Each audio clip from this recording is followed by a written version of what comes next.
Okay, thank you for inviting me to this event to present the commercial application of perovskite solar cell at Solaronics and the ongoing development that we can have at this day. So about Solaronics itself, Solaronics is a small company, Swiss company that was created quite a long time ago, in 1993, by two twins brothers, Andreas and Tobias Meyer. So Tobias Meyer was making his thesis in the Great Cell lab, and Andreas is more engineering in electronics, so solar as solar technology, and Onyx as electronics. So at Solaronics, we were making solar cell and also electronic with plasma lamp that lets to characterize and make stability on our solar cells.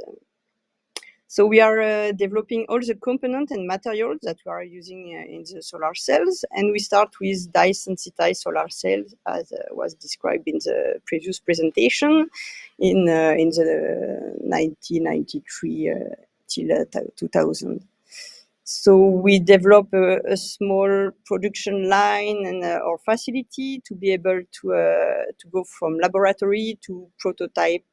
scale, and even a production line to make the famous, I don't know if you know, this facade in Lausanne, in the Congress Center, with a 300 meter square dye-sensitized solar cell facade. So we are quite a small team for the moment, with Tobias Meyer, that is the CEO of Solaronics, myself, here since quite 15 years, and a new Ricardo that joined us this year. We are located in Switzerland, between Geneva and Lausanne, and in the same campus we have Lumartix, so the electronic part of Solaronics that was separate from Solaronics and that's working on plasma and commercializing plasma lamp, and Perovskite Solar that is more commercializing the and using products, small perovskite cells for internet, IoT integration, sensor, and this kind of market. We at Solaronics, we are mainly working on the mesoporous monolithic carbon perovskite solar cell structure. So this layer is, as described on the slide, is composed of several layers of mesoporous materials, starting from a compact titanium layer that is acting as ETL for the charge extraction, followed by mesoporous titania and zirconia to make a scaffold for the perovskite crystallization and growth, zirconia for the insulation between titania and carbon as a mesoporous layer also that serve as a counter electrode and that avoid some expensive metal like gold or silver. And the perovskite absorbers that were typically used at Solaronics is methylammonium lead iodide that is infiltrated through the scaffold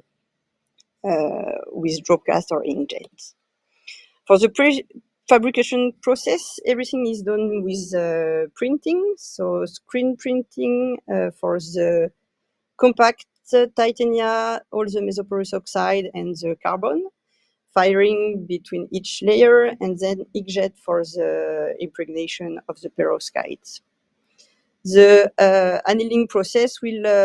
promote the crystallization of the perovskite through the stack and create a functional solar cell. All the process is done in ambient air,